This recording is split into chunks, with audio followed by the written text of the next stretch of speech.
आज हम लोग पढ़ने वाले हैं हमारा सौरमंडल, जो कि इम्पोर्टेंट चैप्टर है और उसके बारे में हम लोग जानेंगे कि सौरमंडल में क्या क्या होता है। तो सौरमंडल से पहले हम लोग जानेंगे सूरज के बारे में। तो सूरज क्या होता है, तो अगर हम बात करें कि सूरज जो होता है, सूरज एक तारा होता है। सूरज क्या है? सूरज एक तारा है। और सूरज एक क्या है? तारा है। सूरज तारा है। और अगर हम बात करें तो सूरज का जो व्यास होता है, ठीक है, सूरज तारा है और सूरज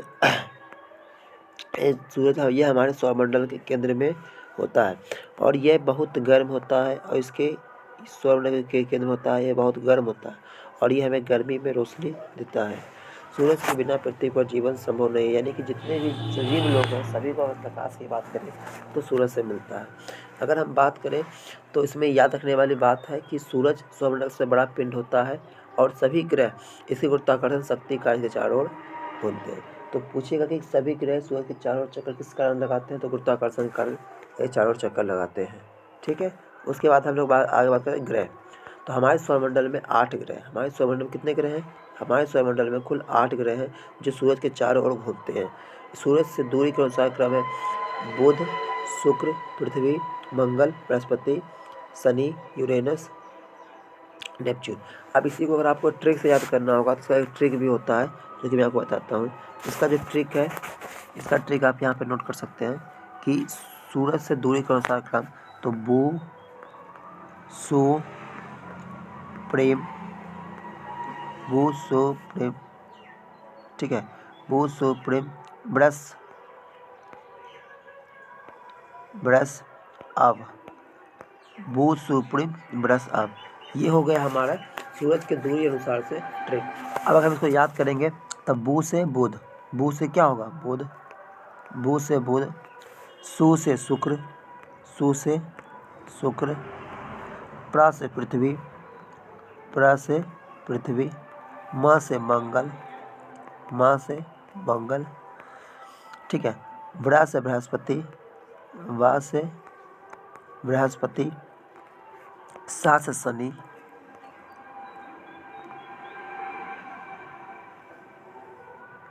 एक मिनट बच्चों, सा से शनि, सा से शनि, आ से अरुण, आ से अरुण और वा से वरुण। तो ये हमारा ट्रिक है, जिसको अगर ये इतना याद रहेगा तो आप ट्रिक शेयर करते हैं बु सुप्रीम ब्रस अब, बु सुप्रीम ब्रस अब, यानी बु शुक्र पृथ्वी, बुध शुक्र पृथ्वी मंगल बृहस्पति शनि अरुण वरुण। ठीक है, उसके बाद हम लोग आगे की बढ़ते हैं।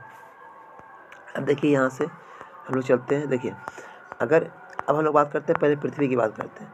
तो पृथ्वी जो है सूरज से दूरी के अनुसार हमारा तीसरा ग्रह है और इसमें जल की उपस्थिति के कारण इसे नीला कहते हैं। यानी अगर हम बात करें पृथ्वी पर, 71% जल है। पृथ्वी कितना परसेंट जल? 71% जल है और पृथ्वी पर जल की उपस्थिति के कारण ही इसे नीला ग्रह कहा जाता है।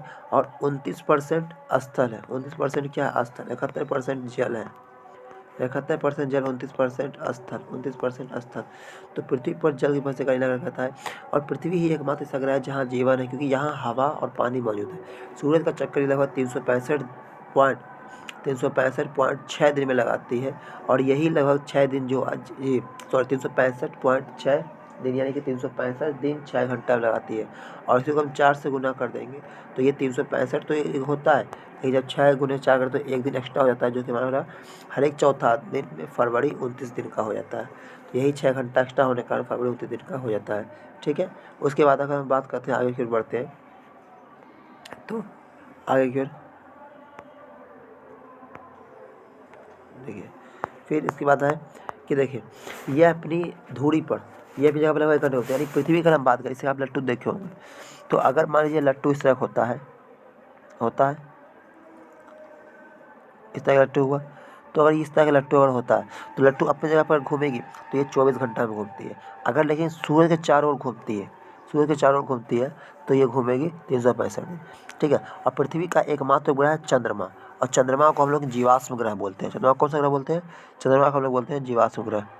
ठीक है, चंद्रमा को हम लोग बोलते हैं जीवाश्म ग्रह। चंद्रमा को रहता है जीवाश्म ग्रह, चंद्रमा को जीवाश्म ग्रह बोलते हैं। ठीक है, उसके बाद अब सूरज से दूरी के अनुसार अगर हम बात करें तो ये पहला ग्रह है, कौन सा? बुध। तो बुध अगर हम बात करते हैं तो बुध सबसे छोटा ग्रह भी हो गया। बुध कितना छोटा ग्रह, और ये सूरज की परिक्रमा मात्र 88 दिन में करता है। कितने दिन में करता है? 88 दिन में करता है। और यहाँ का तापांतर सर्वाधिक होता है। यहाँ का तापांतर क्या है? सबसे अधिक। अगर सर्वाधिक बोलेगा तापांतर तो किसका होगा? बुध का। सबसे अधिक तापमान किसका है? बुध का। और ये आकार में सौरमंडल का सबसे छोटा ग्रह है। आकार में क्या? सौरमंडल से छोटा ग्रह है। अब देखिए क्यों खास है, तो सूरज के इतने करीब होने का दिन में ये बहुत गर्म और रात में बहुत ठंडा हो जाता है। तो मैं बता दी तापांतर बहुत अधिक होता है। अब इसका कोई उपग्रह नहीं है, इसका कोई अपना उपग्रह नहीं है। ठीक है, अब हम बात करते हैं शुक्र की। तो सूरज दूरी के अनुसार में ये दूसरा ग्रह है और ये लगभग पृथ्वी जितना ही बड़ा है, लगभग पृथ्वी जितना बड़ा है। और यह सौरमंडल से गर्म ग्रह और है क्योंकि इसके वातावरण बहुत मोटा होता है, गर्मी को अंदर फंसा लेता है और इसे अक्सर सुबह का तारा, शाम का तारा, ठीक है, भी कहते हैं। और यह सुबह और शाम को चमकता है हुआ दिखाई देता है। अब इसमें कुछ इंपॉर्टेंट बात आपको याद रखनी हो, जैसे कि इसे सौंदर्य का देव भी कहा जाता है। क्या कहता है? सौंदर्य का देव। सौंदर्य का देव किसे कहता है? सौंदर्य का देव अगर हम बात करें, सौंदर्य का देव तो कहा जाता है किसको? सौंदर्य का देव कहा जाता है शुक्र को। सौंदर्य का देव शुक्र। ठीक है, सौंदर्य का देव सूर्य कहा जाता है। उसके बाद आगे फिर बढ़ते हैं। अब बात करते हैं मंगल। तो सूरज दूरी के अनुसार चौथा ग्रह मंगल है। और मंगल क्या अगर हम बात करें तो लगभग मंगल में अगर हम बात करें तो लगभग 80 से 90% समानता जो होती है वो आपको दिखाई पड़ेगी पृथ्वी की जगह से ही दिखाई देगी। किसी पृथ्वी से। अब मंगल में से लाल ग्रह भी बोला जाता है। मंगल को लाल ग्रह भी कहते हैं क्योंकि ये लाल सतह आयरन ऑक्साइड के कारण होती है। आयरन ऑक्साइड होती है। अब इसके दो उपग्रह हैं, मंगल ग्रह के दो उपग्रह हैं। ठीक है, मंगल के दो उपग्रह हैं जिसका नाम अगर बात करें तो मंगल के दो उपग्रह हैं जिसका नाम अगर चर्चा करें तो एगो होता है फेबोस, एगो है फेबोस और एगो है डीमोस। मंगल ग्रह के दो उपग्रह हैं, एगो फेबोस एगो डीमोस। ठीक है, उसके बाद वैज्ञानिक मानते हैं कि अरबों साल पहले पानी मौजूद था और इसमें यहाँ जीवन संभव हो सकता है। यानी कि यहाँ पे भी पानी मौजूद था और इसमें यहाँ जीवन संभव हो सकता है। उसके बाद आगे की ओर बढ़ते हैं और हम लोग पढ़ते हैं आगे फिर कि यहाँ पे इसके दो प्राकृतिक उपग्रह में बता दिए थे, फेबोस और डीमोस थे। अब बृहस्पति, तो बृहस्पति यह सबसे बड़ा ग्रह, ये क्या है? सबसे बड़ा ग्रह है और ये पांचवा ग्रह है। इसकी गैस विशेषता, गैसों की विशाल गोला है। इसकी सतह पर बहुत लाल धब्बा दिखाई पड़ता है और जो असल में ये तूफान है। इसके बहुत सारे उपग्रह हैं और इसकी सबसे बड़ा उपग्रह की बात किया जाए, सबसे बड़ा उपग्रह की बात करते हैं तो इसका सबसे बड़ा उपग्रह है ज्ञानीमेड। क्या है? ज्ञानीमेड। ये किसका है? बृहस्पति का। और इसे पीला ग्रह बोलते हैं। क्या बोलते हैं? पीला ग्रह। बृहस्पति को पीला ग्रह कहा जाता है। क्या कहा जाता है? पीला ग्रह कहा जाता है। उसके बाद हम लोग आगे की चर्चा करते हैं। ठीक है, अब इसमें शनि, अगर सूरज के दूरी के अनुसार की बात किया जाए तो ये छठा ग्रह है। कौन सा ग्रह है? छठा ग्रह। सूरज की दूरी के अनुसार की बात करते हैं, ठीक है, सूरज की दूरी के अनुसार अगर बात करते हैं तो ये छठा ग्रह है। ठीक, और ये सुंदर छल्लों के लिए प्रसिद्ध है। यानी कि वलयुक्त ग्रह की बात करेगा तो भी ये शनि होगा। और ये बर्फ और धूल के टुकड़े से बने हुए हैं और सबसे हल्का ग्रह है।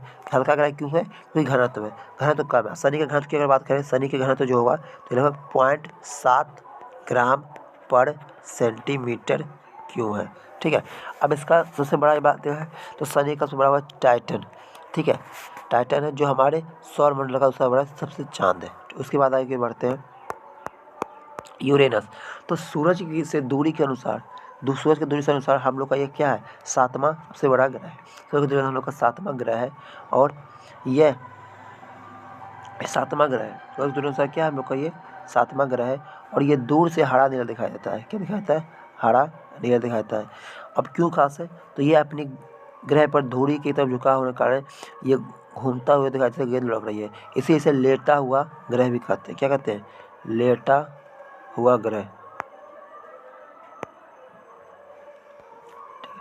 इसको बोलते हैं लेटा हुआ ग्रह। ठीक है, लेटा हुआ ग्रह। उसके बाद आगे की ओर बढ़ते हैं। फिर देखिए इसे दूरबीन की मदद से खोजा गया है, पहला ग्रह था। दूरबीन की मदद से खोजा गया पहला ग्रह था। अब हम आगे बढ़ते हैं नेपच्यून। तो सूरज की दूरी से 8वां और सबसे दूर स्थित ग्रह क्या है तो ये है नेपच्यून। अब ये सूरज से बहुत दूर होने के कारण बहुत ठंडा पाया जाता है और यह सौरमंडल की तेज हवाएं चलती हैं और इसे भी हम लोग ने दूरबीन से ही खोजा था। इसे इन्होंने किससे खोजा था? दूरबीन से खोजा था। और इसके अलावा एक पहले ज़माने में 9 ग्रह होते थे, जिसमें से एक प्लूटो को ग्रहों के सिरे से हटा दिया गया, तो इस कारण से 9 की जगह अब ग्रह संख्या 8 हो गई। ठीक है, अगर आपका वीडियो अच्छा लगा होगा चैनल को सब्सक्राइब कर दीजिएगा, लाइक कर दीजिएगा। धन्यवाद।